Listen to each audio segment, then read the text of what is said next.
All right, I'm going to go start. I'm going to go ahead and start reading the script to wait for everybody to come in. To conduct this meeting wholly electronically and to effectuate both the emergency procedures authorized by FOIA and emergency ordinance, the Fairfax County Athletic Council needs to make certain findings and determination for the record.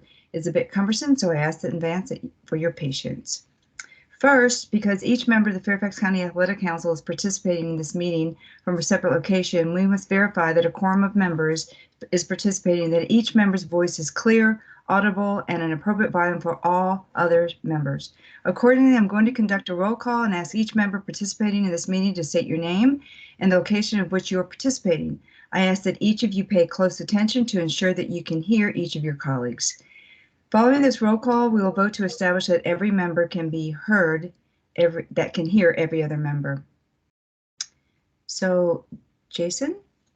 All right, good evening, everybody. Braddock District, Marsha Pape Daniels. Or Braddock alternate, Mark O'Meara. Drainesville District, Greg Beckwith. Drainesville alternate, Brian Lewis. Hunter Mill District, Jeremy Lee. Or alternate, Harold Leff. Coming to you from Herndon, Virginia, if you can hear me. Yep, got you, Harold. Thank you. Franconia District, Lisa Mickey. Lisa Mickey is here in Franconia. Thanks, Lisa. And alternate, Bill Bright. Mason District, Barbara Lowry. I'm here in my home in Mason District. Thanks, Barbara. Mount Vernon District, Lester Munson. Or alternate, Bob Kirk. Bob Kirk's here from his home in Alexandria. Thank you, sir. Providence District, Kelly Ego-Aswala. I am here. I'm calling actually from my son's basketball game, Little Legends basketball game at Luther Jackson High School, or middle school. Great. Thank you, Kelly. Springfield District, Mike Thompson. Mike Thompson, I am calling in from Gainesville, Florida. Thanks, Mike. Springfield alternate, Mark Heilbrun. Sully District, Gary Flather. Gary here from my home in Sully District. Sully alternate, Mark Abbott. Oop, mic's off. Let's try again. How about that? Here in Chantilly. Yep, gotcha. Diversity at large, Mark Fernandez. Or alternate, Eric Sohn. Yeah, here at the work at Chantilly. Got it. Thanks, Eric. Member at large, Catherine Quinn. Hey, everybody. I am here from my home in Reston. Thanks, Catherine. Member at large, alternate, Anne-Marie Swope. I'm here in Reston. Thanks, Anne-Marie. Town of Clifton, Jeff Stein. Town of Herndon, Roland Taylor. Town of Vienna, Tom Hansen. I'm here. Thank you, sir. Baseball Council, Rob Honey. I'm here in Roatan, Honduras. Thanks, Rob. Basketball Council, Steve Bergstrom. Or alternate, Stu Clark.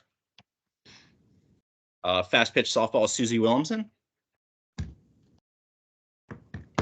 Or alternate, Ryan Buchanan. Football Council, Mark Miana. Mark Miana is here from Vienna, Virginia.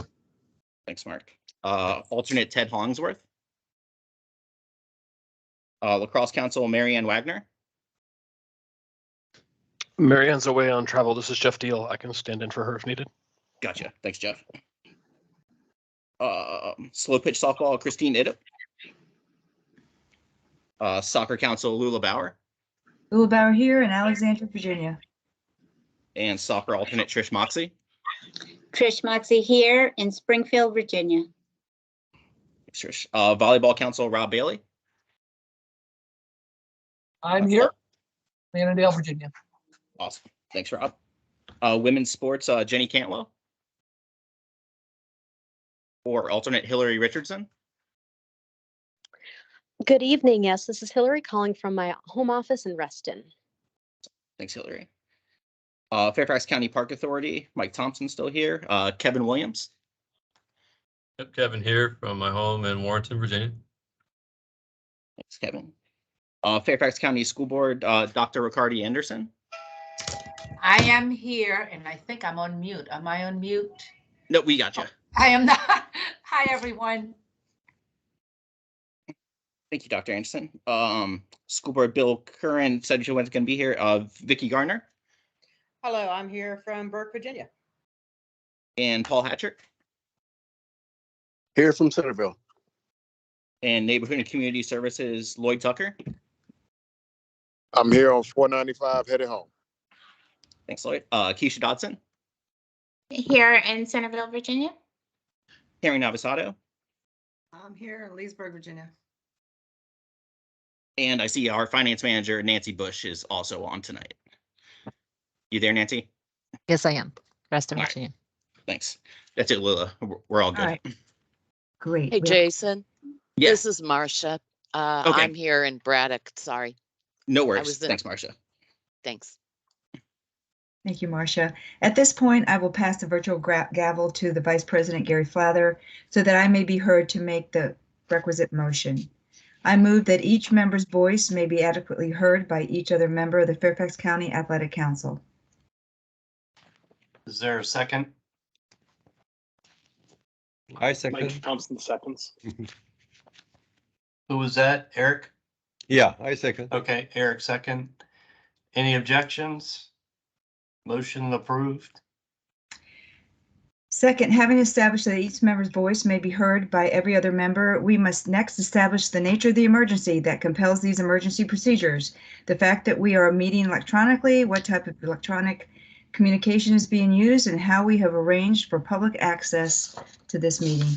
Therefore, I move that the state of emergency caused by COVID-19 pandemic makes it unsafe for Fairfax County Athletic Council to physically establish and unsafe for the public to physically attend any such meeting, and that as such, FOIA's usual procedure, which requires the physical assembly of the Fairfax County Athletic Council and the physical presence of the public, cannot be implemented safely or practically. I further move that the Fairfax County Athletic Council may conduct this meeting electronically via Microsoft Teams, and that the public may access this meeting by calling 1-571-429-5982.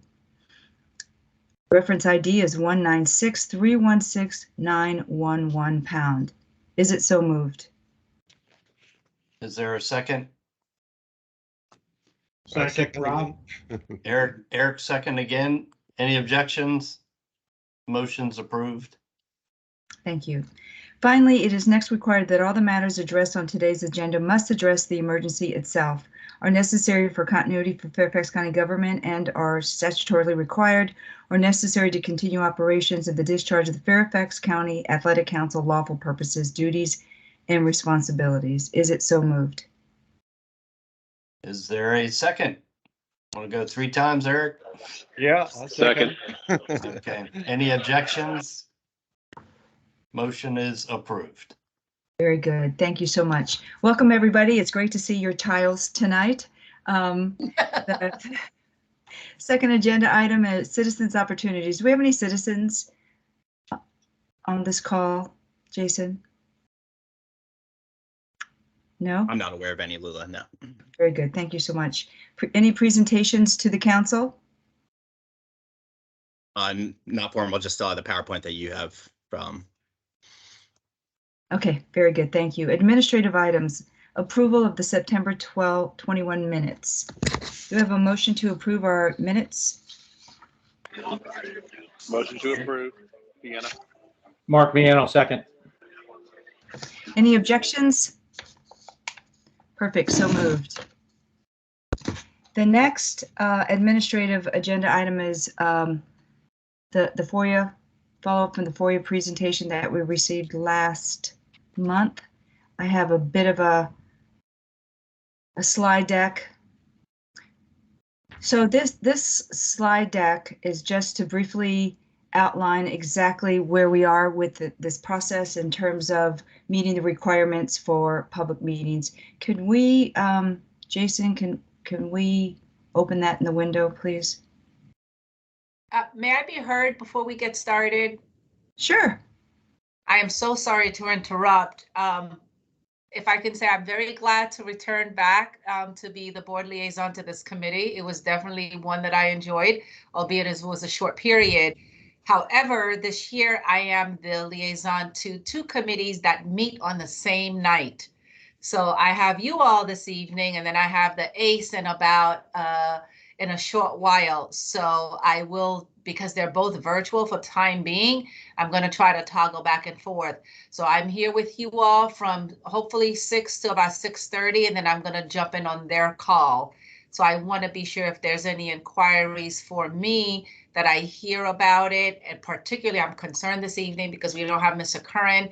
If there's anything school related, I don't want to hijack the agenda here, but I at least wanted to be sure that I share this information with you.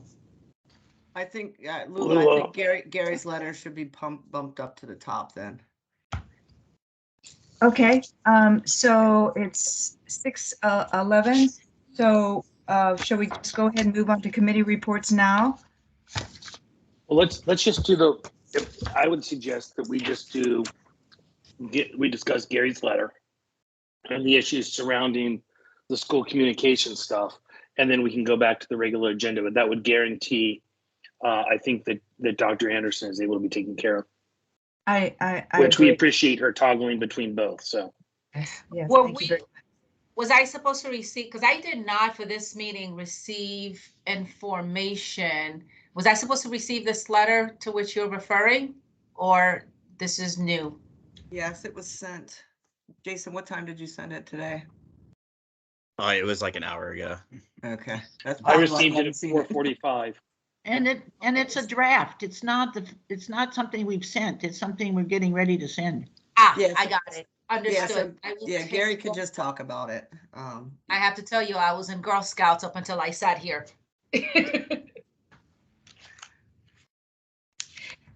Gary? Okay, I'll thank you for that, Dr. Richardson. I appreciate your attending. I would start the meeting off and ask if hopefully you are aware of the subcommittee that the Athletic Council put together about a year ago to address communications between FCPS, FCPA, NCS, and the community users. Have you been made aware of that? No? No, this is new information for me. Okay, we'll have to bring you up to speed on that. At any rate, just to give you a brief summary, the Athletic Council agreed to put a subcommittee together on that very topic, and basically the topic is the late cancellations for community users after permits have been issued. We have been meeting now for a year and working on plans with community use office to improve the current situations that we had. It's culminated to this point right now, which is the letter that's on everybody's screen. This is a letter that was kind of put together and reviewed by Rob Honey, myself, Lula, and several others have joined in to draft this letter. The letter was drafted as a result of input from community use from Vicky and Paul Hatcher about one of the problems that exists with the late cancellations is the lack of staffing at schools to adequately follow the procedures or policies, I'm not sure what the technical term, I think it's procedures as opposed to policies, but to follow the procedures that are in place to be able to block out dates that the schools need for after school activities, for PTAs, for back to school nights, for things of that nature that are not being done. So we drafted this letter. Everybody can see it on the screen. And Jason, if you can scroll it up a little bit, I'll just read it real quick. this is what we've drafted and are looking to get the council to approve. And if approved, we would like to send this letter on behalf of the council with Lula's signature to the school board and the board of supervisors. The letter reads, for many years, Fairfax County sports community user groups have been experiencing fields, gyms, and building use cancellations long after neighborhood and community services have issued permit allocations. Once user groups receive their allocated permits, the tedious task of creating schedules begins, followed by contracting and assigning game day officials. Cancellation of fields, gyms, and/or building use becomes extremely problematic once these game day schedules have been released to families. The number of cancellations has tripled post the COVID pandemic to the point of creating relationship and financial hardships. Due to the escalation of the permit cancellations and the impact it is having on Fairfax County community user groups, the Fairfax County Athletic Council elected to form a subcommittee, communications with FCPS, FCPA, NCS, and community users. The FCAC subcommittee is made up of Fairfax County public school members, FCPA members, NCS staff members, and several FCAC members representing user groups, community leaders. In addition, Supervisor Kathy Smith's staff and school board member Megan McLaughlin have provided their support. After many hours of collaboration, FCPS community use representatives suggested that one of the issues with late school cancellations by schools after permits are issued to community users was the lack of dedicated staff members responsible for managing school activity calendars, which ultimately affects community user groups. The Fairfax County Athletic Council agrees that this is a monumental task for school officials. We support and request the FCPS and FC Board of Supervisors approve increased funding to support adding dedicated staff to help manage school activity calendars in conjunction with NCS and community users. This is, as I said, Dr. Richardson, this is an effort Anderson. that has. I'm so sorry. It's Anderson. Oh, I'm sorry, Dr. Anderson. My apologies. This is a culmination of a lot of work.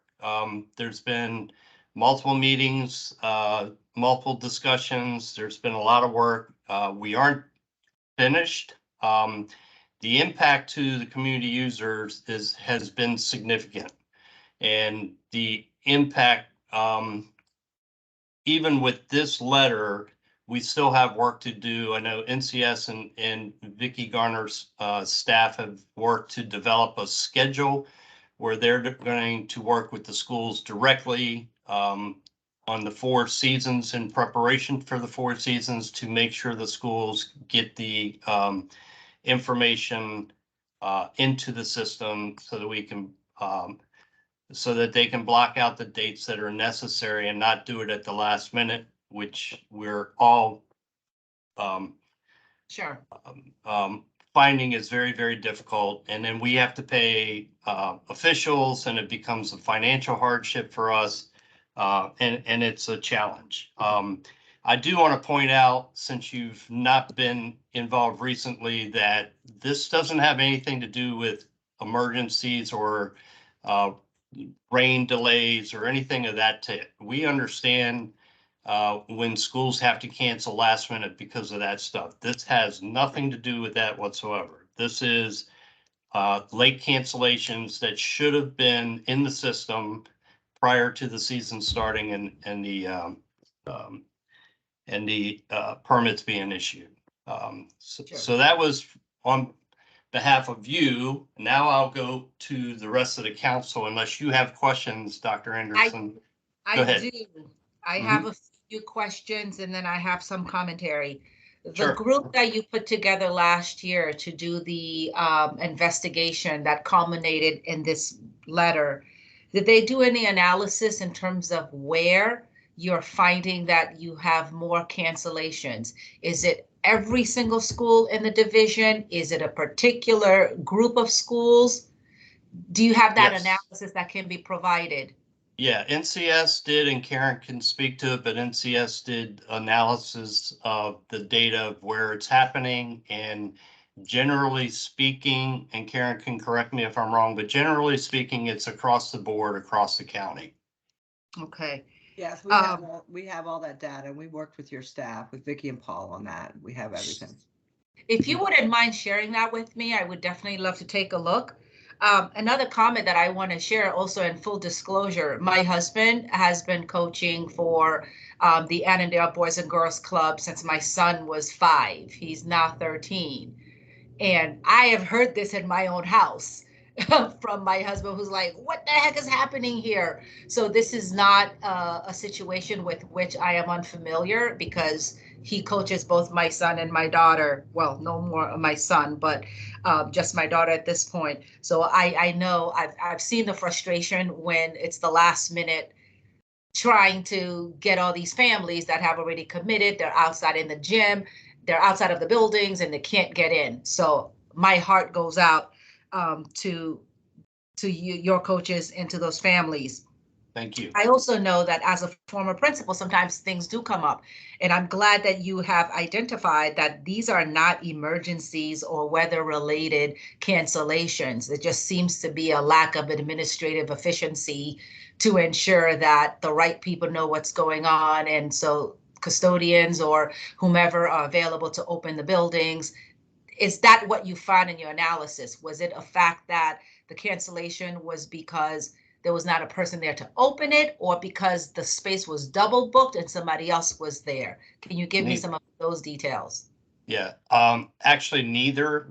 These cancellations are typically things like back to school night is a perfect example. They're not blocked out on the permits when they're issued, and then we get notification late, or there's a PTA event that they've decided to have a kickball party, and they didn't put it on the schedule.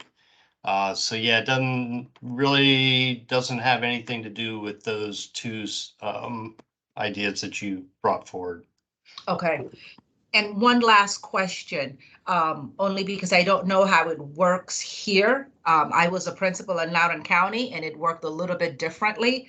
So when you have a group that is utilizing a school in the ways that you all do you know if there's a sharing of the school's calendar, even though it may not be up to date as you've just described? Is there a basic sharing of the school's calendar with those who are utilizing the space? Yes, Karen can address that. We have an interface system that both of our calendars connect with each other. So they have our stuff on your calendar. We have your stuff on our calendar. So it interfaces with each other, yes. So there is a mechanism, it's just not accurate, so therefore you can't rely on it. Okay, I think those are all of my questions at this point. I would love to hear any other ideas, comments that the rest of you have. I think Lloyd has our director, Lloyd Tucker, I think wants to speak next. So Lloyd. Hey everybody, good evening.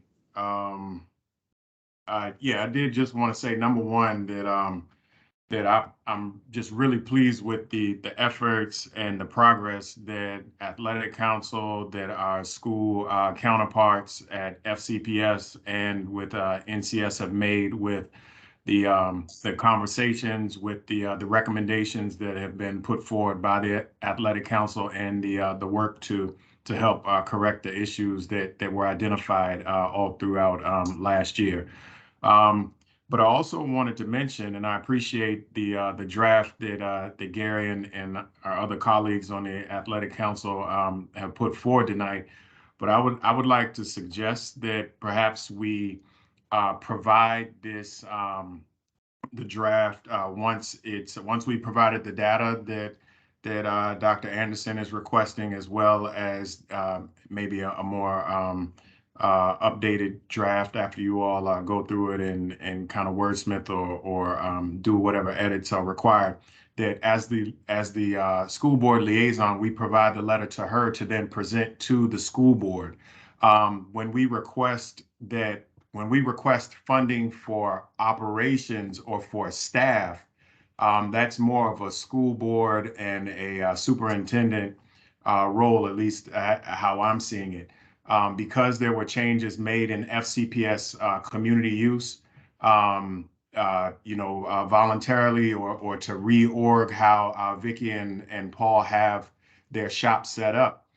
There perhaps, and NCS goes through this as well. So I'm just sharing with you all kind of the background operational stuff.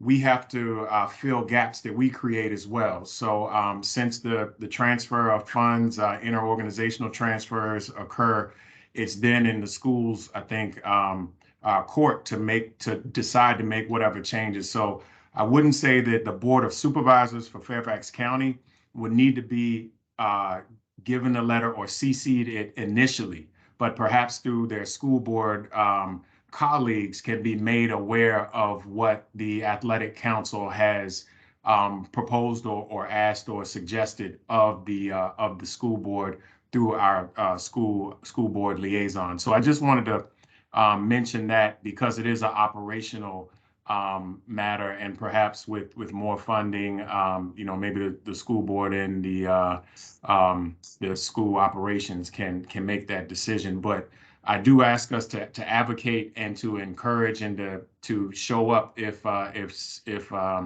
Dr. Anderson needs folks to come and testify or to just add recommendations in person or on at a meeting that we support it that way.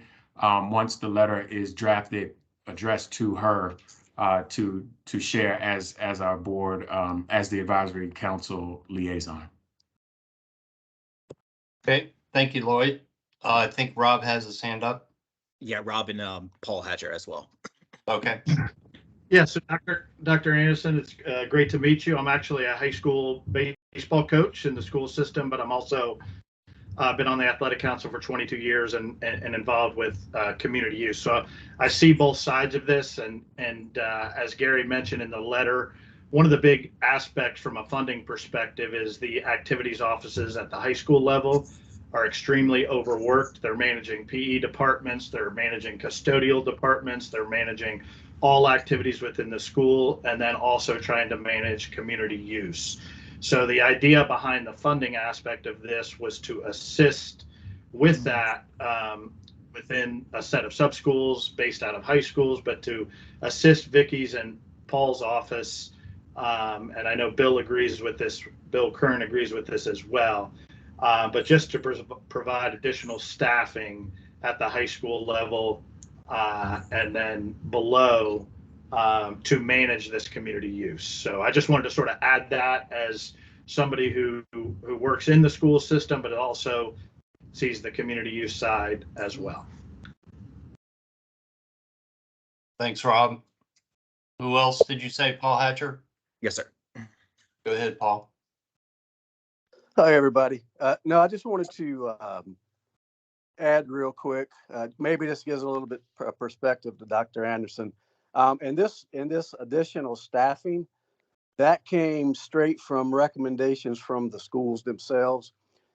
These meetings we've had this summer, we've had several, and it included NCS, us, community use, and AC. And one of the questions we posed to schools is what is one thing that the biggest thing that we could do to help you guys better at managing your schedules and then also providing more space for the NCS and their counterparts. And that was their biggest thing, was they needed people to help them because they were at maximum just trying to do their scheduling for their school events, given all of the different variables, say for athletics, having to move games because of lack of officials and then getting the coaches for practice, they're having to block out more time because the coaches may not be able to get there on time, but just things like that. But that came straight from them. And then I wanted to give you an example. So we over, and this is NCS has shared data with us. And the last data they shared was they were doing year-over-year cancellations from the period of August 1st through October 4th. And one of the biggest ones right now, and this is just kind of gives you a little bit of an example. 25% of the cancellations that happened this year between August 1st and October 4th are for back to school nights, right? And so what happened this year was in July, there was still basically the thought was everybody was going to do it virtual. And then that changed in August, and that scrambled everybody to get it on the calendar, which then canceled a lot of the NCS usage that was already there. But those are the types of things that what the AC is talking about that are non-emergency type things. But how do we handle that? Because it's a last minute thing at the school, but yet it does affect a whole chain down the line. So I just wanted to kind of throw that in there as perspective, maybe, and then we're happy to work with you to help you with all of the other types of cancellations that are happening. The good news is from the NCS data, we're trending down in cancellations for that same period, August 1st through October 4th. 2020, we were at 1,554 cancellations over that period. 2021, 1,321, 2022, 1,065. I know that's too many, but we're trending down. We're trying the best we can, but yeah, we do need additional help out the schools to make this as the best we can. Okay. Can I ask a couple of quick follow-up questions there? You said 25% that occurred just this past August to October was due to back to school night. The rest of the 75% of the cancellations, that they fall in any clusters based on your data collection? Yeah, there's 20% of them. It just says school event. We would have to, I don't know if we can get down to the granular level of what that meant, but that can mean anything from having to move an ensemble from one night to another night because of a sick band leader sickness, or a myriad of other things where the schools don't have it on the calendar, or maybe have an event on the calendar, but either need to move it or create a new event that wasn't there. But every time they do that, there's a chain reaction in that. We have a ton of usage. The schools do not empty at 4 o'clock. They're used all the way to 11 o'clock. But that was 20% of it. But those were the big, and weather, I think I'm seeing that was, I think it says 18%. I can't get down that. Weather was 18%? I can't read. Jason, you have that in front of you? It's cut off. I just got a screenshot. No worries. I can get that later. Just one last question there. High school games / practices, that was 24% of the cancellations. And I'm assuming that's like games. I know at least one game had to be moved because they didn't have a big enough pool of referees, and some of the referees got sick. Because I remember Bill Curran was talking about that one. And then the practices, I do know from some DSAs that sometimes they have to move practices because the coach can't get there at the pre-scheduled time. So it's a myriad of things that's causing these cancellations. And yes, it does affect our NCS and AC friends when this happens. So we're trying our best. And we have put in some, like the 4 times a year schedule insertions that hopefully cuts down on the cancellations. But, the schools are telling us they need help to make this even better. And I do believe them.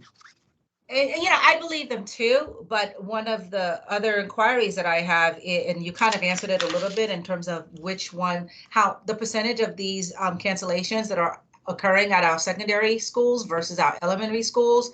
Secondary schools, they have full activities offices because obviously they've got a lot more activity going on, but the elementary schools do not. It's pretty much whomever's in the office. And I'm trying to envision what is the ask here when staff is saying we need more people. And I totally believe it. I don't see a space where is it going to be one extra scheduler per high school, 25 high schools. I don't see that happening. Is it a shared person? Did anybody give you any kind of sense of what could this look like for them? because I know the DSAs and DSS, their staffing was increased just in the last 2 budget cycles, both times. And I just honestly, I don't see that being another main focus of next year's budget, only because it just occurred. I'm trying to get a sense of what is the ask and how can I be helpful to you to advocate for something that is also practical. And that's not a question for you all. I think that's a question for the staff. Like, what could it look like for you to get the additional staffing that you need? Because it's not going to be, let's plop an individual at each of our 200 buildings. That just won't go. Yeah, Dr. Anderson, if I could just real quick, because I know you have to switch off to your other meeting. Oh, shit. Yeah, but that's not what we're doing here. The athletic council doesn't do that. We're not going to advise you how to spend money or do. This was an ask from the community use to us, and we are supporting by saying we agree with the ask that the school board may need additional funding to support their need. Oh, thank you for that clarification. I did misunderstand. I thought it was what staff had discussed with you. Okay, so that's a conversation that I need to follow up with Bill Curran. And just to the remarks of the first speaker, I think it was Lloyd, I'm happy to, once you have this draft that is finalized after you conclude your conversation, I'm happy to take this forward to the school board as well as the superintendent. I would love the accompanying data as well as the analysis just to help really build the case, because if staff is able to pinpoint where the issues are, it makes problem solving a lot easier. Sure. So as much of that analysis that you have available, that will be very helpful for me. Both when you mentioned this period. Yes, I do know that some of the schools had scheduled virtual back to school nights and then they had to do it in person. I'd like to think that's a one-time event. I also know that the weather, when we had, the hurricane, things were all canceled and they had to reschedule that. But that's not part of this issue. Exactly. So that doesn't seem to be here. And also, what does it look like in elementary and middle and high school? Even if you had a school by school analysis, like this school has canceled over the last 3-4 years. I think Karen's staff at NCS can provide all that data to you, as well as Paul's staff. That would be so helpful, because that kind of view of what is taking place can really be something that our region office helps our principals to manage, particularly at the elementary and middle schools where they don't have these big DSAs, activities offices that can take care of any of this load. Can I just real quick offer, I know you have to jump, and therefore I think that we'd be happy to have an offline or a separate conversation like those other committees that we've had. You may want to talk also to Meg McLaughlin, who has been active in this process. But I think that it's unfair to you to expect you to be fully informed based on what we've just thrown at you. But I think that, especially since you'll be jumping back and forth between a couple of meetings, that I'm sure Gary can organize something where we can have a conversation like other ones we've had, include staff and whoever you think is appropriate, and walk you through what's going on. I would remind everybody that pre-COVID, it worked better than it does now. Don't know what happened, don't know what changed. Pre-COVID, it worked better. It may be that there are muscles that we haven't used for a couple of years because facilities were closed or whatever else, but pre-COVID, it worked better. So as we walk through these solutions, that's just something else to remember. Thanks, Mike. All right, Barbara, you got questions? I have a comment on the letter. It's nitpicky. Sure. I want to compliment the committee for meeting and all the work they've done.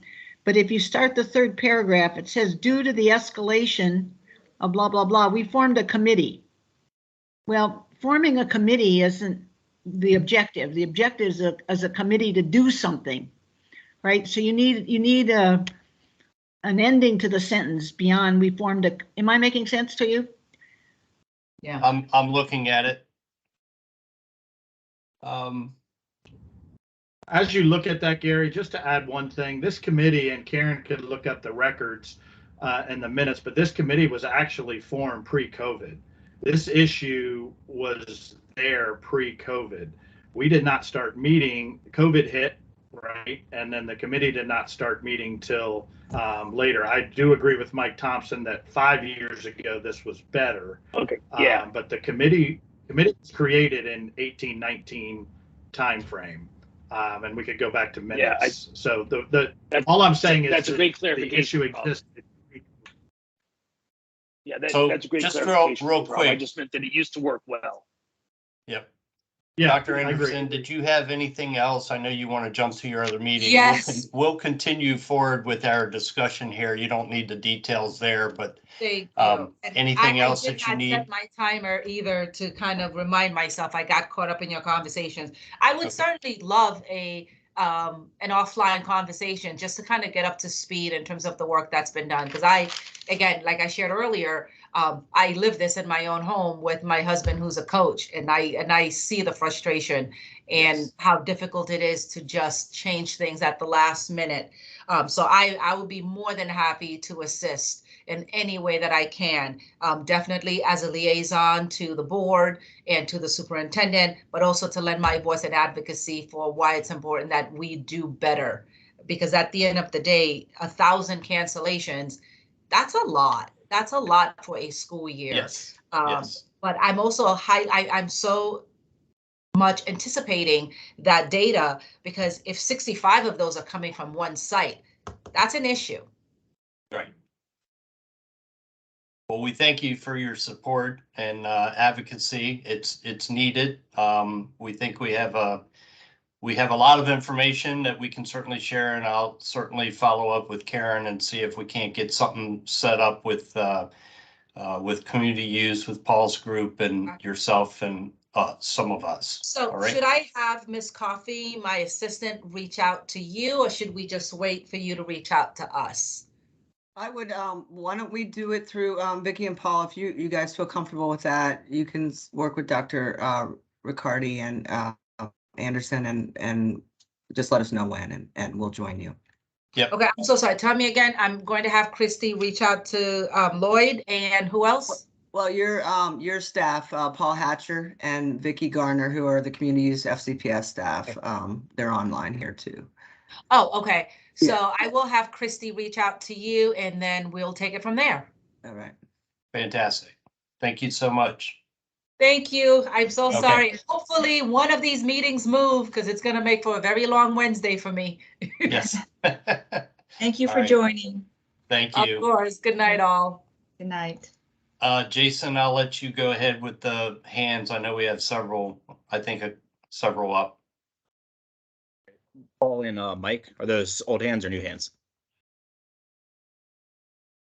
Oh, Okay. Mine was I think we're old. good. Mine was old. Sorry about that. Okay. So at this point right now, I'd like to ask if anybody else has any concerns about the letter. Lloyd, we did take your note on about sending it to the Board of Supervisors or the school board, but because we are actually the athletic council works for the Board of Supervisors, I think it's pretty much protocol that we copy the Board of Supervisors if we do something like this to the school board. Just as a merit, Karen would be best to answer that, but I do believe that we need to copy them. I don't think there would be any issue with that. And Barbara will take your note into consideration as well as Rob's. But I think, does anybody else, Mike, you got your hand up? Yeah, I just want to note that I understand the reason for the letter and I understand how it makes it easier. Especially given what we just heard about the budget realities, I don't want to put us in a position where the assumption is if the funding for those positions doesn't happen, then the way it is working now is the way it's going to continue to work. We need a solution. Right. I just don't want to be. I don't want anybody to walk away thinking that we are saying, oh, get a funded position, get a bunch of funded positions, and that solves it.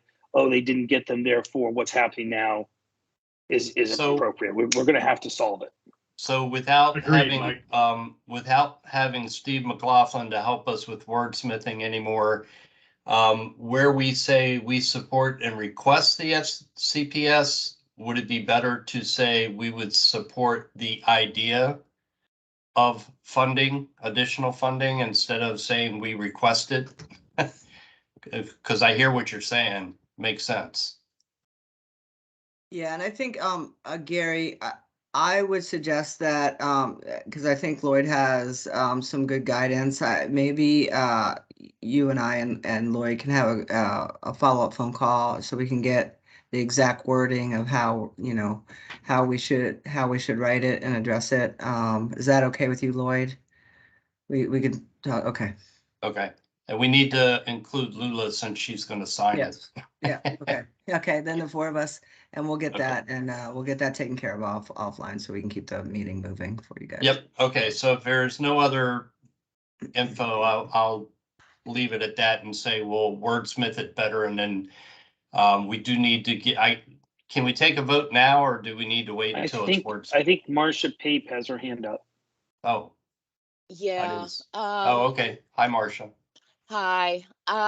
So I agree with Lloyd's comment about doing some wordsmithing, some editing on it. I'm a little concerned that we're asking the BOS to approve increased funding there should be adding dedicated staff. Going back to Dr. Anderson's comments, added staff where, what type of staff? I think that this is very non-specific. Yeah, I don't think, I think the intention here, Marcia, is our intention is not to tell anybody what to do. Our intention was to take the information that we got from the community use office, which was gotten from the schools themselves, as Paul explained, that they need additional help. And we, the athletic council, are in support of that need. So how we wordsmith that to say, and we would take out the board of supervisors because they don't control the budget for the school board. That was a mistake on my part, but we will copy the board of supervisor. But I think the intention here is just to say that we support the idea of increased funding to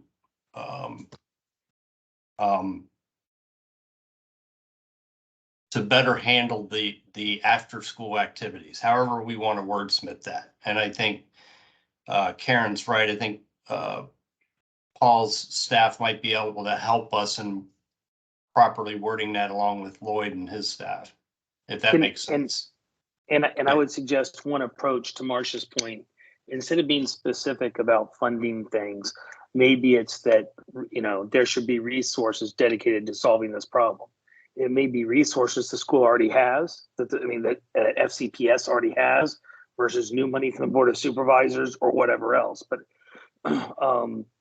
I don't know that we want to send a letter that in effect implies, hey, Board of Supervisors, we need you to fund 20 of these positions in the school system. No. To address Not our this intention. issue. No. Right. So, which is why I'm Bill has- suggesting that maybe that the school should be able to dedicate resources but again, you guys are going to work on those words. Yes. Okay. Thanks, Thanks, and Marcia. thanks, Mike. Yep. Mark Miana. Yeah, back and listen to all this. I think it's very important that we're headed in the right direction, but to a number of comments that have already been made, it looks like, fund a position and hope it'll get fixed. You got the wizards all there around, the Knights of the Round Table. You got Vicky, Paul, Bill, Park Authority, our group. Identify specifically what the problems are in a priority and lay it out there to develop options to solve them or potentially solve them. That will probably then dictate what resources it would need to do that. And there's where you want to throw your support. That once you figure out a fix, then support what it would take to do that. our history has shown that we've been very successful when that happens. So we've got tidbits of this going around. But again, we have to identify and that would include enforcement in areas where they just ignore those notices, don't read it, don't follow up. But more importantly, we have a chance to build it going forward much better than what it's been. So let's identify that. So put we it might, down. yeah, we may need to take a step back then as we reword this letter, because there are two distinctly different things going on that has come out of this subcommittee. One is that Paul Hatcher made a request to support the idea of additional funding and additional staff. That was one specific issue. The other issue that I have championed from day one, and like Rob said, if you want to go back, I'll go back 5 years and pull my notes up of when I brought this up to the council about late cancellations and how it impacts community users, and it's a problem. Is there is a whole nother issue, which is the schools are not following the rules that the schools put in place. So there are Correct. two distinctly different issues, and one of them, Mark, to your point, is Megan McLaughlin came on one of the council meetings, and basically she said to all of us that the schools should pay a penalty if they have a late cancellation. Why is it that the community users are paying a penalty by having to pay officials? So it is two very, in my mindset, this subcommittee has two very distinct different things. This letter was only intended to support Paul's request that he needed additional, the schools needed additional funding for positions to help with some of these issues. There are still major issues with, there may be some improvement going on, but Rob can tell you and I can tell you, I've got 87 cancellations just with my program in the Sully District, 87 cancellations for this fall, 87 that came after so there's a whole nother ball of wax going on here. I don't disagree. Let me just finish up by saying there seems to be an engagement by the new superintendent, which is not exactly well known by everybody here, to looking into things like this. She's been very mobile, gone around the area, and continues as a former AD and principal. So there's some interest there. What I'm saying is that there's an opportunity to improve, to support what Paul is going through, what Vicky goes through, what Bill, all of us. We have an opportunity. I think we need to just put it down, recommend, throw things out there that may, our ideas for improvement, whatever they may be, and whatever they may include or not, and then go at it from that point. But I think until we identify a construct of sorts that all of us can agree on, then we unilaterally go after the resources. And that's where we're most effective, to support a concept that everybody agrees on. If short of that, we're just throwing stuff around. Well, so that's it. I'm taking my hand down. Okay. And I hear you loud and clear, Mark. And I think Rob and myself and a few others, we had a more descriptive narrative of the issues that was probably about 2 pages long, and we were trying to simplify it. We may have oversimplified it based on your comments. So when we relook at this letter, we'll relook at the original draft and see if we can incorporate some of those very specific ideas that we had. With that said, I'll back down now and just say, let's move on with the meeting and let Lula get to her FOIA information, and we'll regroup for the next meeting on this draft. Thank you. Thank you, Gary, and thank you, everyone, for your input and your feedback. I'm a firm believer of teamwork makes the dream work, so thank you for providing us with your feedback. We will go back to the drawing board for sure with this initiative. So, Jason, if you wouldn't mind pulling up the slide deck. Yep, hold on one sec.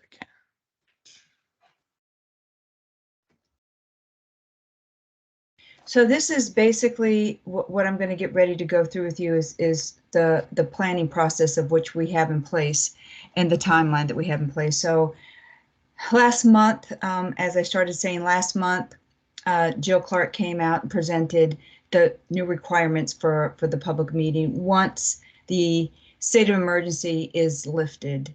Next slide.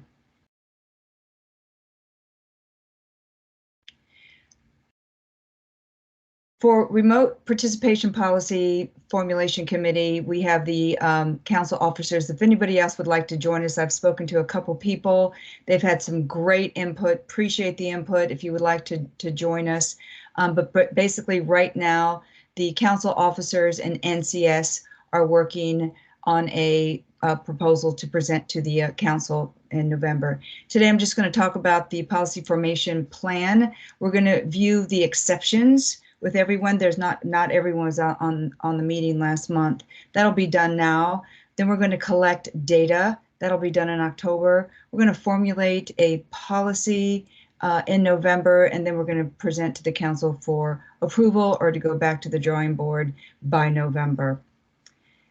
So this is fine. Our objective, my objective for today is for the Fairfax County Athletic Council.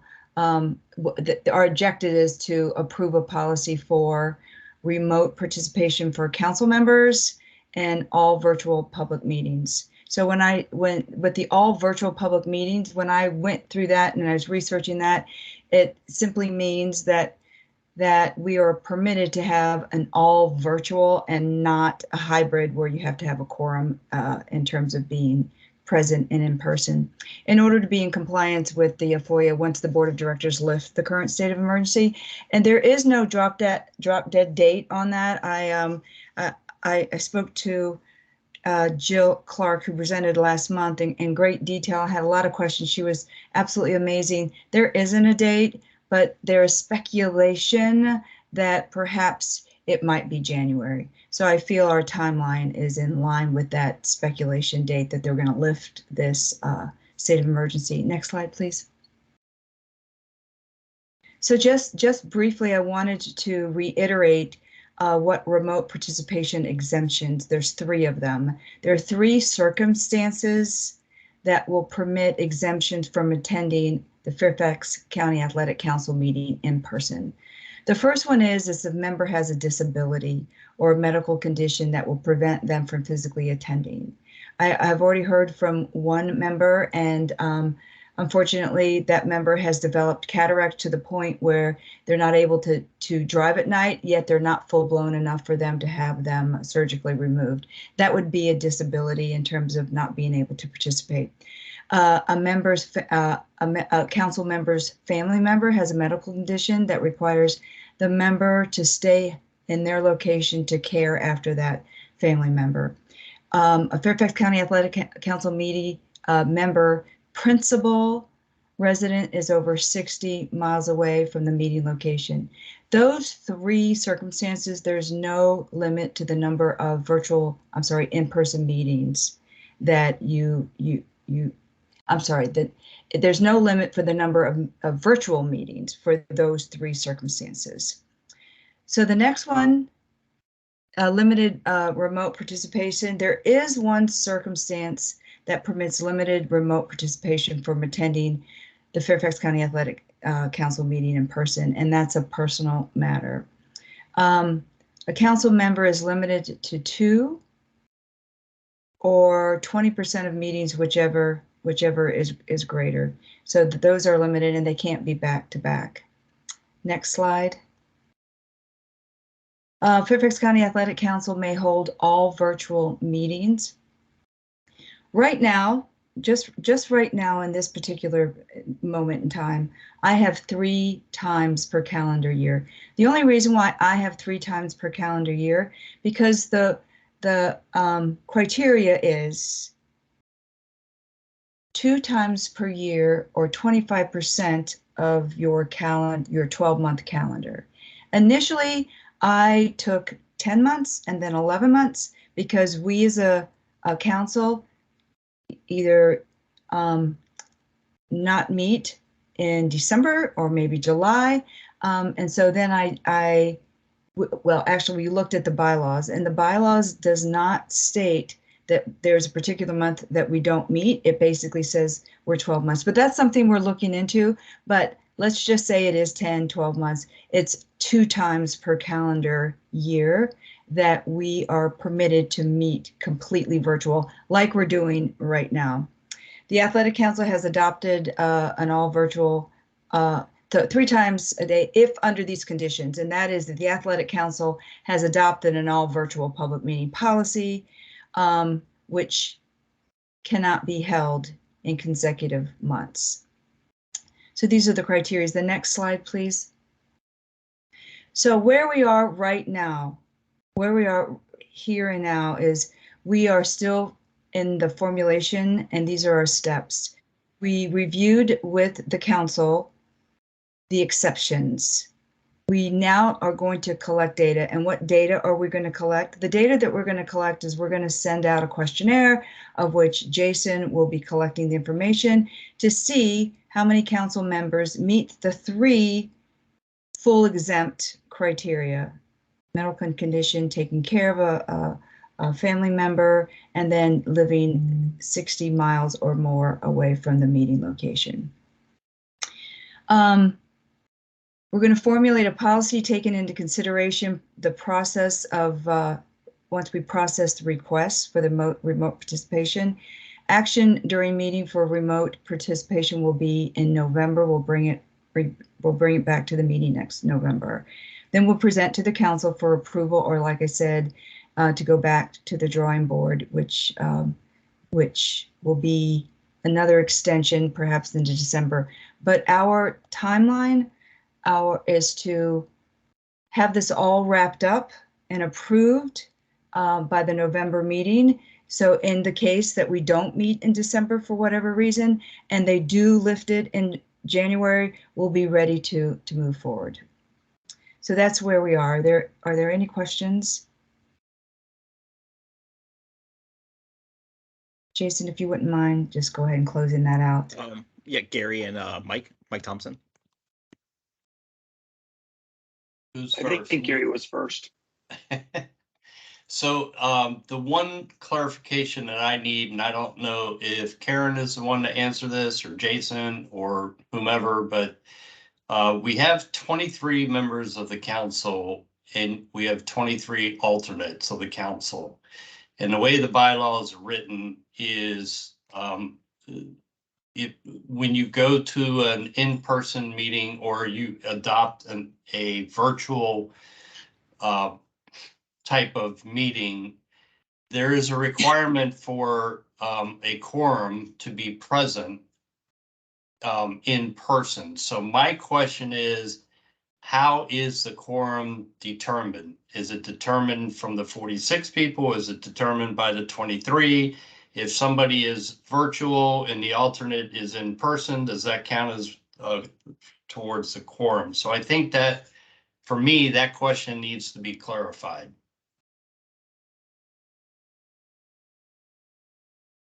Yeah, I would. Mike Thompson? Steve McLaughlin, where are you? Yes, Gary. A quorum of the members is the members of the council by slot. In other words, Springfield doesn't get 2 spots. It's not that we have, just like we did our quorum tonight, we had to get to 12. We have to get to 12 because it's a quorum of 23, a majority of 23, 12 being the magic number. We don't have to get to a majority of 46. And a slot is a slot is a slot. In other words, 2 people from Springfield don't count as getting you to a quorum. So like me and my alternate can't both count towards getting to those 12 people. But if you have 12 people show up in person to the meeting, it doesn't matter if they're the primary or the alternate. As long as there are 12 people who are either primary or as long as they're, I'm going to call them jurisdictions. I know that that's not fair. There's individual sports and all the rest of it. But so of the 23 slots, Right. 12 of those slots must be represented in person Right. by either the member or the alternate. Okay. Thank you. Who has their hand up? I'll defer. I'll do. defer to I Marty. do. I had my Mark hand Miana up, but does. I'll let Mian and others go first. I had my hand up. I wanted to define then what's the purpose of an alternate? You know, what are their powers and limitations and so on in view of this? I think Mike summed it up, but Gary brought up a good point. When the primary representative is not present, the alternate has the ability to vote, counts towards a quorum, all those kinds of things. When the primary person is there, that alternate cannot vote. It is the primary person that holds the vote and counts towards the quorum and all those kinds of things. I understand that. I'm just talking about remotely and virtually as it pans down to the specific agenda. The other item I wanted to comment on was, I just wanted to be clear on this, that next meeting is November, correct? Yes. Okay, so we are going to hear input, the data gathering. We're going to mull over a draft policy that was formulated, discuss it and critique it and vote on it, is what I heard Lula you say, that at the end of the November meeting, we have this done. Is that correct? That's our goal, yes. But then again, it's for approval or to go back to the drawing board. We still have time, but we're just trying to meet that speculated deadline. No, I fully understand the January deadline and the option of December and whatever, but this is an awful lot to do when 30 minutes is taken up administratively on where you're speaking from and how many people are here and so on and so forth. I just caution everybody on the anticipation that we're going to effectively consider all this and question the people and look at all of this and have it to a level enough to vote on it and be comfortable with it by the end of the evening. So I throw that out there. Thank you. Is there somebody else with their hand up? Yes, that's Barbara. Hi, Barbara. I don't even understand what the whole point about the virtual. If you aren't there in person and don't count as virtual as a member, I thought the idea of this policy is that a certain number of people could participate virtually and count as being there. If I'm permanently unable to drive but can participate virtually, does that not count as a participation? Barbara. Yep. I think the explanation, I think we're talking about two different things. Okay. First, recognize that what we're talking about is governed by Virginia law. We cannot, we don't get to make up all these rules. Right. What we're talking about right now is establishing a quorum for the meeting itself. Okay. Let's assume that 12 members or the appropriate alternates, but 12 voting slots are sitting in the room at whatever building we're sitting in person. As long as those in person, as long as those 12 people are there, you can join remotely. You can participate. You can vote. You can interact. You can do everything, but you just don't count towards a quorum. Okay. Because Virginia law requires that a physical quorum be established before people can participate remotely. All right. Well, what's the point of the two? I can miss up to two, but not more. Is that as a personal member that I risk my membership if I miss more than 2 meetings? Okay, so backing up a couple different things. In terms of this specific policy, what they've done is they've created a system that says if you meet one of the exemptions. If you have a medical issue, if you're taking care of somebody with a medical issue, there are some counties that are so big you can live 60 miles away from the spot. Your primary residence will be 60 miles away. You can participate virtually in as many meetings as you would like to participate in. Right. You have an unlimited number that you can participate in remotely. If it is for, if somebody says, well, because of personal business, because of something going on in my life, like me right now, I'm in Gainesville, Florida.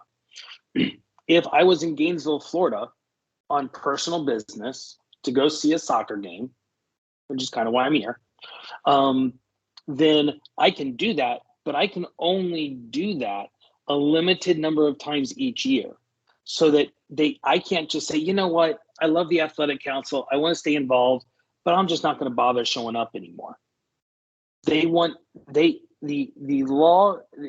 idea is that we want to encourage people to participate in person as much as possible, but give folks the flexibility if something comes up in their lives, recognizing that some people, like I got the indication maybe you from what you said earlier, may have an issue that makes it difficult for you to participate at all unless you did it remotely. Yeah, right. No, you've clarified that well. I was more concerned. I personally can come. I like not having to drive, but I'm able to come in person. But the whole point is to be able to use the expertise of people who are participating remotely, but they can't meet the requirement of satisfying the quorum. If you're remote, right, you can't. That's right. Correct. Yeah, Right. Okay. Right. Which I think actually opens the door to what my initial comment was, and that is this. Whatever we choose to do, first, we're talking about something that affects a quorum, which is defined in our bylaws, which means we have that we can vote by a 2/3 affirmative vote of the council as a whole, propose an amendment to the bylaws. This would be the inserting all this information to establish a quorum.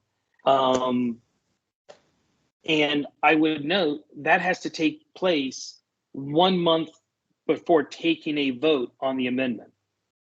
So if we're going to do this, if we're going to do it in November, we would have to vote to adopt it either in December or January. Correct. Then once those bylaws are changed, it has to go to the Board of Supervisors to be approved, which I assume is not an issue because they're helping everybody through this. But from a timeline standpoint, if we come up with something, if we say that the proposed amendment isn't introduced until November, we cannot vote on that until the next meeting after that, a December meeting, which often we don't have, or a January meeting. So from a timeline standpoint, we had to keep in mind that process. It's not our bylaws are set up in such a way that the quorum is defined there, and I don't think we can just do a policy that redefines our bylaws outside of the bylaw process. So from a timeline perspective, I think we have to recognize the limitations if we don't try and do if we're not trying to do something tonight. Second, there seems to be confusion with this idea of, oh, no, let's just stay virtual. Let's just vote to always meet virtually or whatever. The process that has been outlined here is the most expansive, the most virtual allowed process that's possible. So regardless of any data that is collected, regardless of how many people can or can't participate, regardless of how many people live 60 miles away, although I'd argue in Fairfax County, it should be based on, time in traffic rather than number of miles, but that's just me. That the choice we have is, should we change our bylaws to allow this level of participation or something less in terms of remote participation, not something more? We're not in a position where we can say, oh, we think it should be 6 meetings a year that you can do virtually, or we have to be in compliance with the legal framework that Virginia established, that the General Assembly and the governor and those folks have all worked on and established. So while I appreciate that we're going to go out and get all this data, I don't think the data impacts how we execute the policy, not what the policy ends up being. So one alternate approach could be to simply take the language that they had proposed last time, and if somebody even wants to email me that language again, I guess I could work on it now while we go through the rest of the meeting. But we could propose that amendment to the bylaws tonight. Then everybody could review it, and we could then have a discussion, amend those words, make whatever changes, and vote on it in November as the final bylaw change that could then go to the Board of Supervisors. That would save us having to do this either in December or January. And this probably, although I guess if we're all remote in December, we seem to have good luck having quorums when we're 100% virtual. So maybe we could pull off a December meeting. But other boards that are out there, I know that there has been pushback on the idea of they want to be all virtual all the time and stuff. Folks need to recognize that those days are going away, and that we're not debating policy of whether it should be more or less, or whether it should be more. The only thing we can debate about is, should we do this or less than this? That's just what I wanted to throw out there. Well, thank you. Does anybody else have their hand up before? Mike, that Marcia does. Sorry. Who? Sorry. Marcia does. This is Marcia. Okay. I have a more technical question. And this sort of goes back to Barbara's. Who holds the vote? The person who is there making up the quorum, or the principal member? Because I'm thinking that you could designate a certain number of people who would show up to make up the quorum, but they wouldn't necessarily be the ones who were voting. And that doesn't seem to meet the intent. I think that's a great question. That's actually something that Lula and I discussed. I think that, I think that once my interpretation would be that once the primary representative to the council is participating, they count towards the quorum, or don't count towards the quorum. So if they're virtual, then they don't. Just like I would argue that we can't decide to, we can't sit here and say, oh, we're going to have 52 meetings a year, but we know we're going to cancel 40 of them. Therefore, we're going to do 10 virtually, but because we technically comply, because that's less than 25% in this process. But I think that we would need a final thing from the county attorney. But I would say, I would remind everybody that notice and quorum issues have been brought up by outside groups to potentially legally challenge decisions and things that we have done in the past. So we just want to make sure we do it right. Thank you. Gary, before you continue, I would just like to say this. The intent of this was not to get this deep into the weeds, mainly because I have had very, very in-depth conversations with Jill Clark. She has shared with me where the other councils are, the other board of directors, and we are exactly where they are. There's a lot of things that are still being asked to go through the county attorney.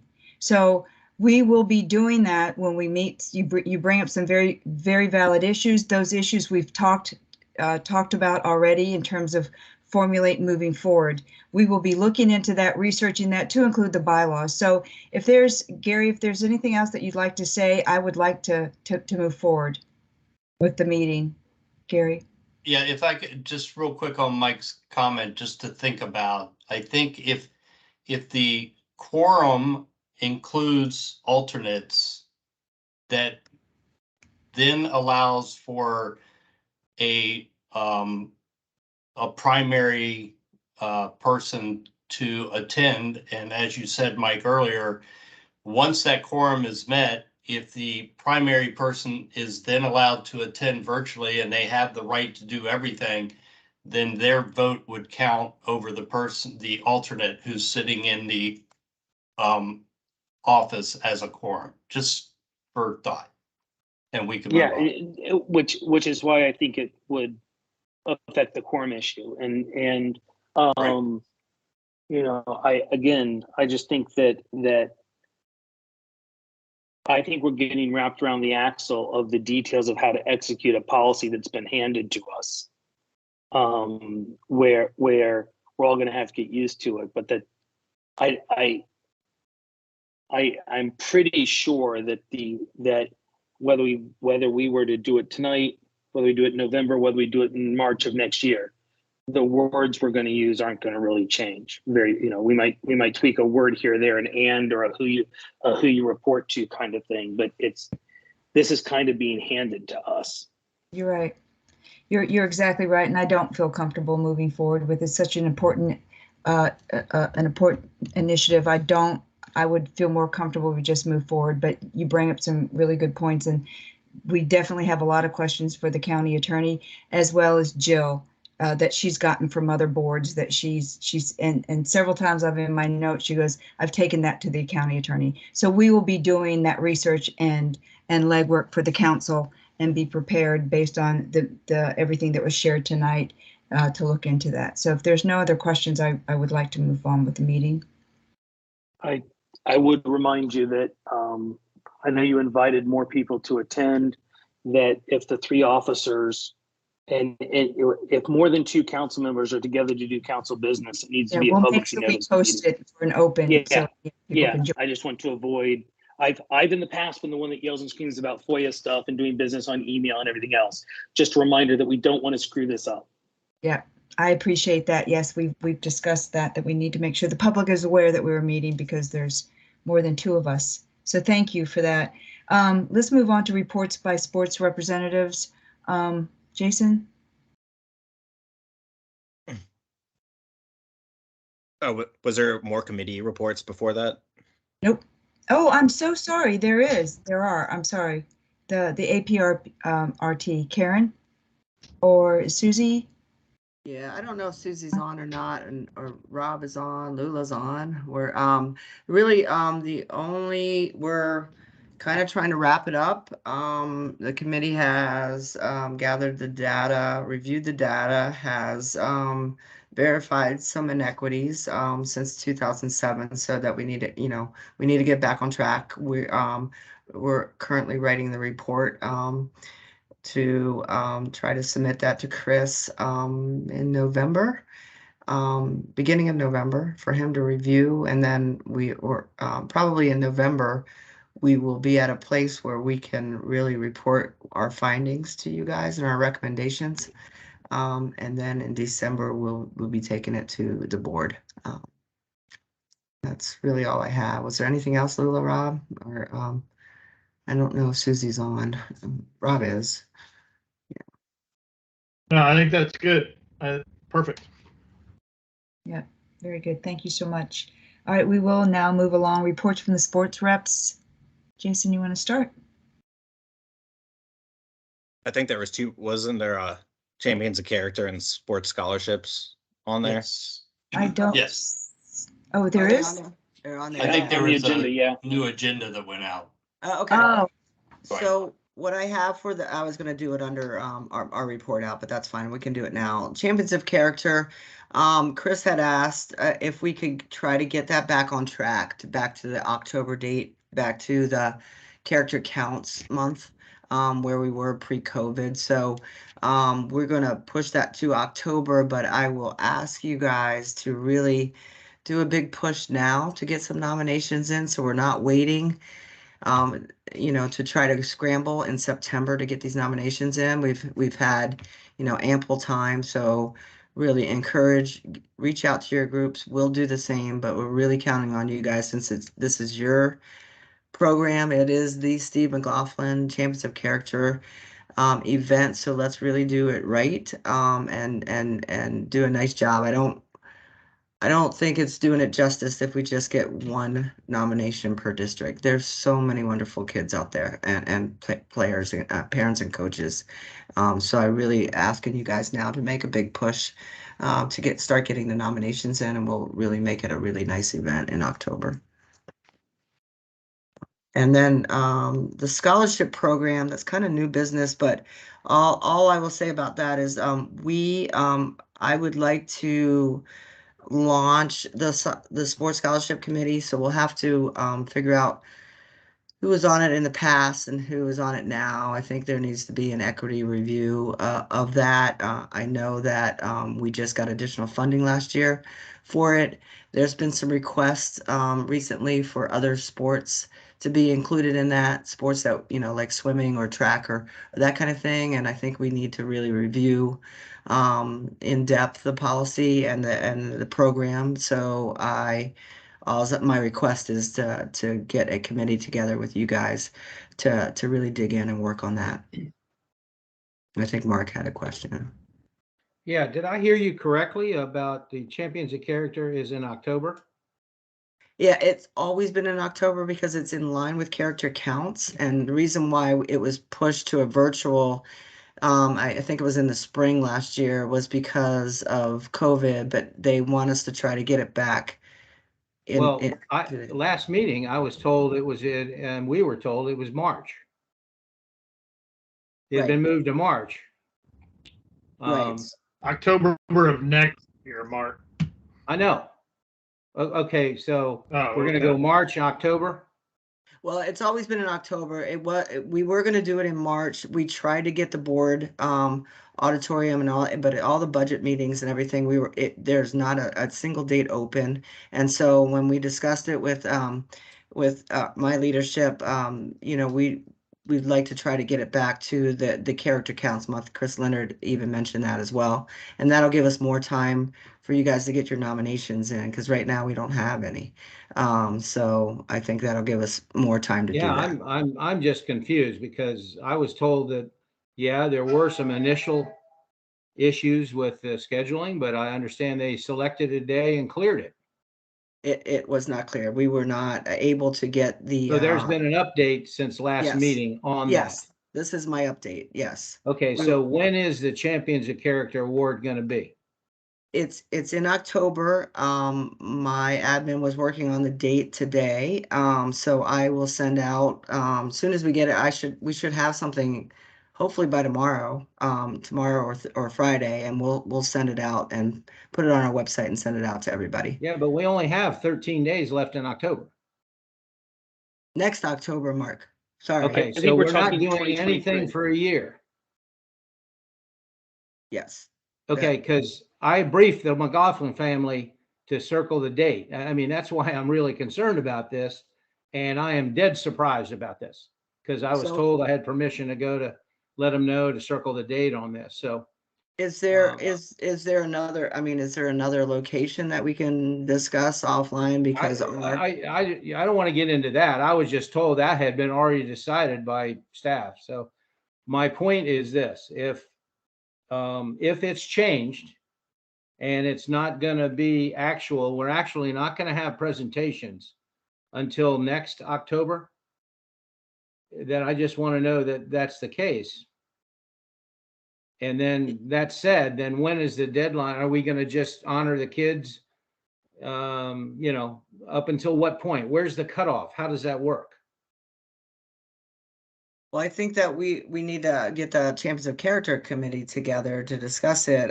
All I'm saying, I mean, we can talk about it. I'm saying we don't have a place. We tried for March.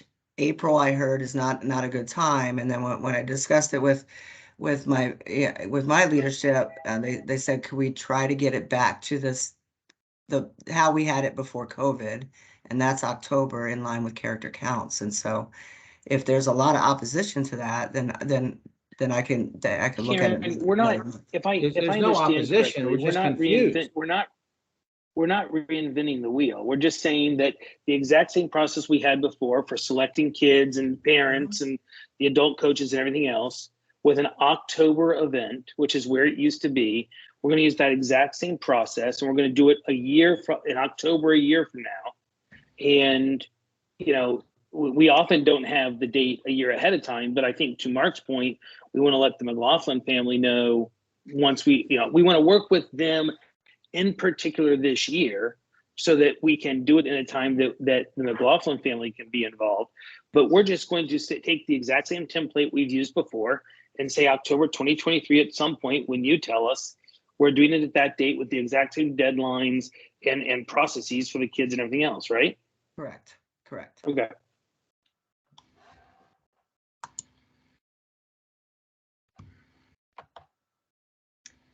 Any other questions? Karen, were you finished with the scholarship? Gary has his hand up. Yeah. Oh, I don't see it. Oh, sorry. Okay. I was as confused as Mark was, because the last meeting in my notes said that the the Champions of Character Awards were going to be March. And we had to so we did a push to try to get people nominated quickly so we could turn it around and get it done in March. You're saying it's not going to be in March. It's going to be in October of 2023. I'm saying, well, I'm not going to tell, this is your event. I'm not going to tell you guys. I'm just saying we can't get a date for Right.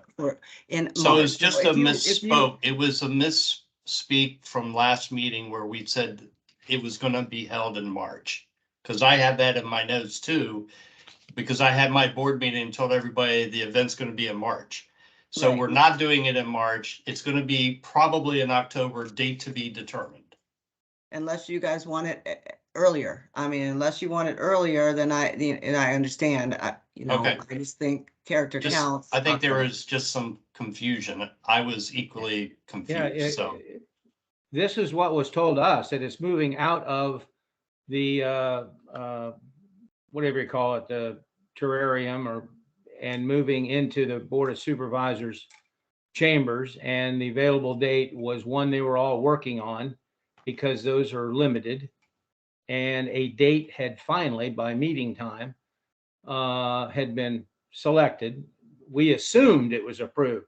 This wasn't anything we generated. We were told when it was. So I think you were told it was in March, but we never got a date in March when we went back. Yeah, we tried. Can I just jump in? I think to be productive and efficient, I think we need to get the Champions Character Committee meeting as soon as possible, and then we can report back in November as where to go from there. I think, right, rather than continuing. Yes. I don't disagree with what Mark and Gary and everybody's saying, but that seems to be the most productive way to move forward. Yeah. Very good. All right, we will do that. Moving right along. I have the old agenda. I apologize. Are there any more reports? Committee reports? Yeah, good. Sports report out. Sports scholarship. Just need the committee, and so if you guys can email Jason if you would like to be part of that, helping us review that sports scholarship program. Go ahead and email Jason. We'll get that get that started.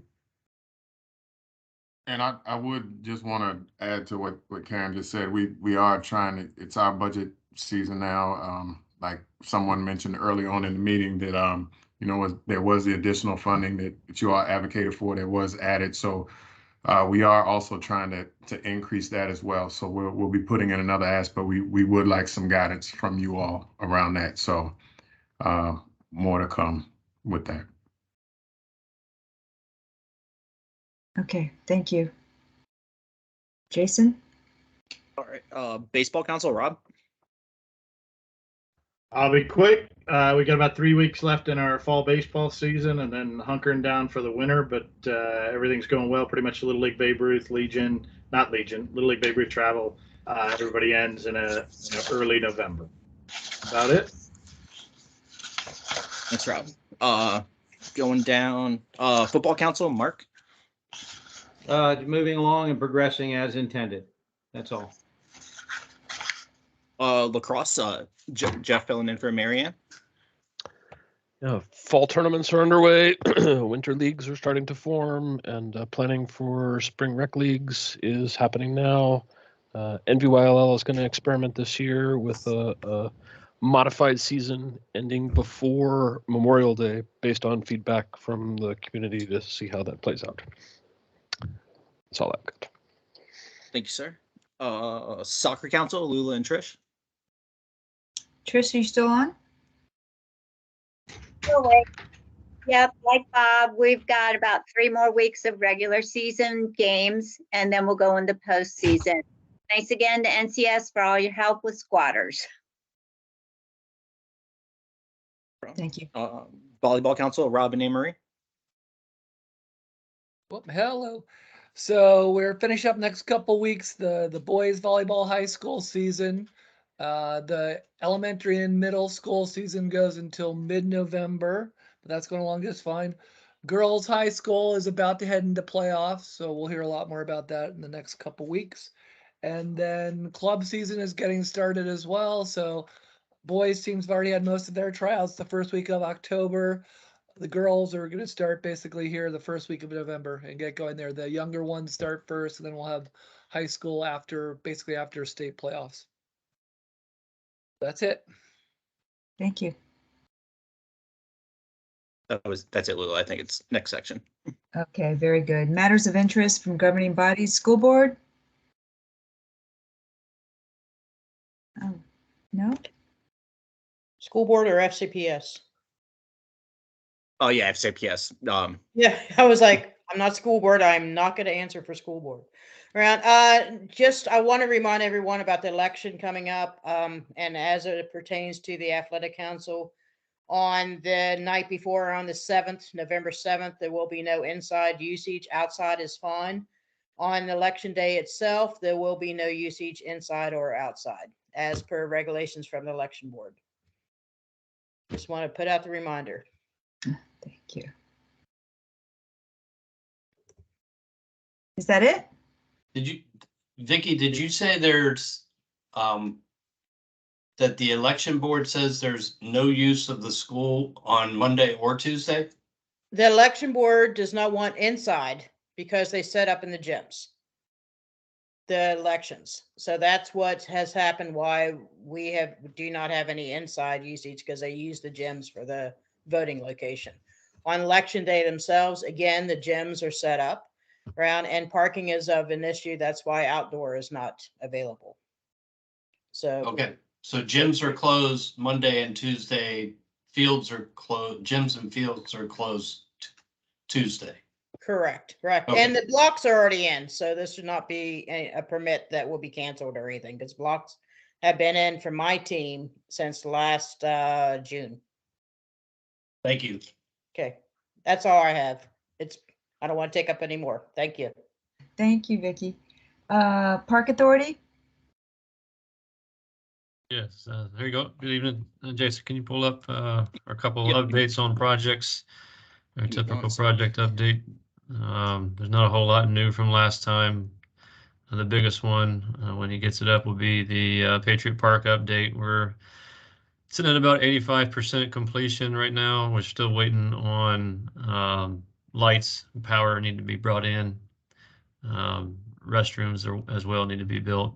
So we're hoping, still targeting mid-December into the calendar year at some point for full opening. And then we have the Great Falls Nike 4 resurfacing of the synthetic field. It looks like will be another week and a half or so, and that will be opening up. So they're just punch listing some items now. And the other items on the list we updated last time, but I'll do a quick rehash in case no one was here then. Langley Fork 2 and 3 backstop replacements. Louisville 1 backstop replacement. Winterset Varsity is under construction now. will be closed until the fall of 24. Irrigation projects at Cunningham Park and Schoolfield and South Run District irrigation as well. And then the Scotts Run name to be determined new lighted synthetic field that I mentioned in Tyson's area. Below that, we have some of the school field projects, updates, Cub Run. Nothing new there other than we completed the skinned out infields, and we're going to be laying some sod in and around the edges of that here shortly. Flint Hill, if you could scroll down, Jason. That's complete, skinning the infield on the Little League Diamond, West Briar Elementary School. That was actually a sodding job. We're again working with our vendor for getting sod installed, waiting for optimal time here when the season ends, and they can kind of just rest over the winter.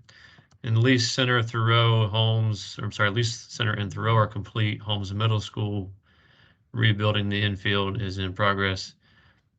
Sandberg, no update there. And the rest of these have not had any action on them, but a lot of bullpen action and just some minor issues being addressed in the off season. And that is an update from Park Authority. Let me know if any questions. No questions? Very good. Thank you so much. Neighborhood and Community Services? Back on the Park Authority. I'm sorry, Karen, I was trying to unmute and it didn't work. On the Park Authority, just one thing to be mindful of, we're going also through a budget process. And one of the things that we may come back and talk to y'all about is that one of the funding issues we're looking at are the requirements to make sure that we're able to keep doing the turf field renovations on an ongoing basis. You all may recall that you've seen in the past, I don't think we've done one recently, where we have this growing need of renovations that needs to be done in order to keep all the turf fields going. And one of the things that we put into our budget is some money towards that. But I think on an ongoing basis, you all should just be aware that that's going to be a greater and greater need. Just because we have so many online, and we're now lucky enough that it's been more than 10 years for more and more of them. So I just wanted to note that to you all. Sorry, Karen. Thank you, Mike. Karen? I really don't have anything else other than that I've already spoken about, other than I don't want to lose track of the Children's Bill of Rights that we voted on and accepted as Fairfax County. And, I think, we need to not lose sight of that. I think we're going to start sending it out in our permits. We're going to start doing some presentations and some other things to really get all the Fairfax County groups around that movement. And I know, Catherine, if you're still on, if you want to say anything about that, but I just don't want us as Fairfax County to lose sight of that big initiative that we, Fairfax County as a whole, supported. So that's all. I don't know if you. I just want to applaud the attention to it and make myself available. If anyone has additional questions offline, happy to share what some other municipalities are doing with it. So yeah, I'll leave it at that for tonight. Thank you. Thank you. New business, middle school sports. Yeah, this is Anne Marie Swope. I know this has been a very long meeting already, but was just bringing this up to this council because they might know best. Prior to COVID, there was a lot of discussion going on regarding middle school sports and potentially trying to bring middle school sports to Fairfax County. There was a survey they had gone out to schools or the community, and they did show an interest, and obviously COVID hit. And recently in the listening events with Dr. Reed, a few members have been bringing up on why aren't there middle school sports and what can we do to get those? So I figured this might be a good forum to ask because I try to find information about it and haven't. And just wondering real quick, has there been discussions about bringing Fairfax County, sports to middle schools? Is there a committee? Is Is this something that we would handle? Is there some place you can point me in the right direction to find more information? Gary, Mike is raising I his think hand. Gary had his hand up first. Oh. That's okay. I would just have one comment on middle school sports, and that is if it's an after-school activity that we're looking for and they're done by 5:30, I could get behind it. But if it goes beyond 5:30, we're right back in the problem situation that we have right now. Yeah, after school sports would have to end by 5:30. Okay. Yeah, I was just going to say that we've actually talked about this in the past. I think it's an issue that Bill Kern has talked about. There's a name of, I can't remember what the name of the program is. The NCS folks probably remember, but the middle school after school thing that kids sign up and there's a limited amount of sports in that. But in the past, I mean, first, that's a huge school issue. It has a huge impact on their budgets because if you're going to do it, if it's going to be, for lack of a better way to say, if it's modeled like the high school sports, i.e. this middle school is going to play against that middle, is going to have a soccer team that's going to play against that middle school, you have to move those kids from one place to another. So you have transportation costs, you have referee costs, you have uniform costs. It's not a easily executable thing. I say that as somebody who I bought the uniforms for the Neighborhood and Community Services anti-gang soccer program years ago that used to work because there just weren't budgets. I also got the balls donated. But there were a lot of costs involved in that process. I would suggest that the first person to talk to would be Bill Kern because we've often I see faces that have some of the scars of having gone through the battles before, just trying to keep all the high school teams in place and not getting canceled because of budget things. So I would just suggest that the starting place would be talking to Bill and thinking about how that integrates into something that might currently exist, and then think about the long-term issues. To Gary's point, stadium use, because part of it also is the fact that if you're only going to do it at the middle schools, you may be limited in the sports you can do just because of field space and things like that. There's a lot of logistical issues, use of gymnasiums for SAC. I mean, there's all sorts of issues, but I would start with Bill. That sounds great. Will do. And just real quick, has Fairfax, I'm not from here, I'm from New York, and I was very surprised that there was no sports here in middle schools. Was there ever sports here in middle schools? I can tell you that at least as somebody who went K through 12 in Fairfax County and graduated in 87, that at least going back to 1887, there weren't any middle school sports. Okay. Thank you. Mark has his hand up. Yeah, let me just weigh in quickly on this very simply. The Fairfax County School Board took the position at least 30 years ago when this came up, that simply the youth programs in this area were strong enough to meet every sport they were considering putting in the middle school. Therefore, there was not necessary nor the impetus to do that either through the all the things that Mike had said and a number of others. Now, that was a long time ago. If somebody wants to introduce that now and let it travel through the approval ranks, that's okay. But I can tell you the thinking was that the surrounding communities had strong youth programs that sufficed and filled in that gap all the way and let the high schools take over where they may. That's all. Catherine?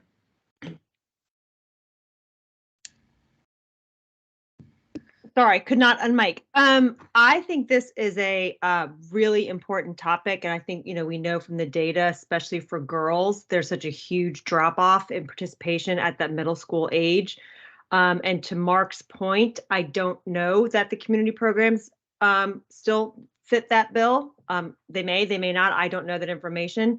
I think it is a conversation that is ripe for a committee or a task force to look into what some options are. I recognize the challenges with budgets and resources, but I think it's something that we should dig into at some point. So I just wanted to put that on the table.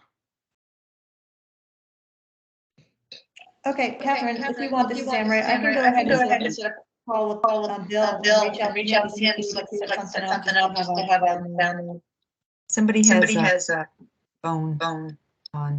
If you can, there you go. Try that again. One.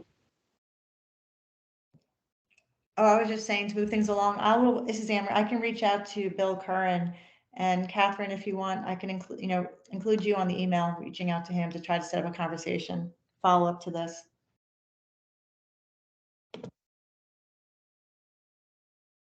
Okay, very good. Catherine, is your hand still up? No. No, sorry, my computer's been on all day, so it's about to explode, I think. So thanks. Mike, did you have a question? No, I see Mark's hand up. Mark? Hope you're on mute. Yeah. Good? It should be down, but it's not down. Okay, if there's not any other questions or comments, we'll move along to high school coaching shortages and funding and issues. I think that was Rob Honey had asked to put that on the agenda. Rob, you still here? Yeah, I'm here. Can you hear me? We can hear you. Yeah, so we, I don't know who all was involved, Gary, and I think Mark, and in an email that I put together, I think the consideration or the discussion points would be talking about, and this is through Bill, and since Bill's not here tonight, I think we're better off talking about this at the next meeting. But there is, as many of you know, a severe shortage of high school coaching applicants for a variety of reasons, whether it be stipends or parents or you name it. So I think it's a topic that this council could get involved with, but I think we're better off waiting until Bill could be at this meeting. So pushing it off till next month may be more productive. Okay, fair enough. I don't know if Mark, Gary, or anybody else, Lula, I know, I think any of you have any thoughts on that, but. I agree with you. I think we should just go ahead and table it and put it on next month's agenda. We're talking about FOIA. We're up till 10 o'clock. Gary, anything? Nope. I'm good. Okay, very good. Old business. Motion to adjourn. Second the motion. This is Gary. No. Any objections? So moved. Thank you, everybody. It was nice visiting with your tiles tonight, and we'll see you next month. Bye-bye. Bye.